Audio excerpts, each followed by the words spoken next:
पाकिस्तान में इलाज का तनाज़ो, हकीकत क्या है? आजकल सोशल मीडिया पर एक अजीब बहस छड़ी है। कोई कहता है सिर्फ एमबीबीएस ही असल डॉक्टर है, कोई होम्योपैथिक को गलत करार देता है, कोई हकीम को गैर साइंसी कहता है। कानूनी हासियत क्या है? पाकिस्तान में तीनों निज़ामे इलाज कानूनी तौर पर तस्लीम शुदा हैं। एलोपैथिक पीएमडीसी से regulated MBBS, homeopathic national council for homeopathy BHMS, हकीम नेशनल काउंसिल फॉर टिब बीईएमएसएफटीजे। तीनों के पास बाकायदा डिग्री, लाइसेंस और हेल्थ केयर कमीशन की रजिस्ट्रेशन होना जरूरी है।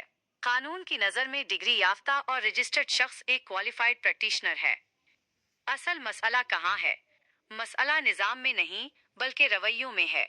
एक दूसरे के सिस्टम को नीचा दिखाना, बगैर इल्म के सब फ्रॉड है कहना, खुद को हर बीमारी का वाहिद हल समझना, ये गैर पेशा वराना रवैया मरीज के साथ नाइंसाफी है। मरीज की तरजीह क्या है? मरीज को आपकी डिग्री की तफसील से ज्यादा उन चीजों से गर्ज है। 1. इसे आराम आया या नहीं। 2. इसकी तकलीफ कम हुई। 3. इसे सही रहनुमाई मिली।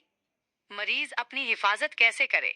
इलाज से पहले सिर्फ ये 3 चीजें चेक करें: डॉक्टर की डिग्री, रजिस्ट्रेशन नंबर, क्लिनिक का लाइसेंस। आखिरी पैगाम, ये जंग नहीं, इंसानियत की खिदमत है। हर सिस्टम की अपनी ताकत और मकाम है। अगर हम एक दूसरे को गिराने के बजाय मिलकर काम करें तो शिफा और एतमाद दोनों में इजाफा होगा।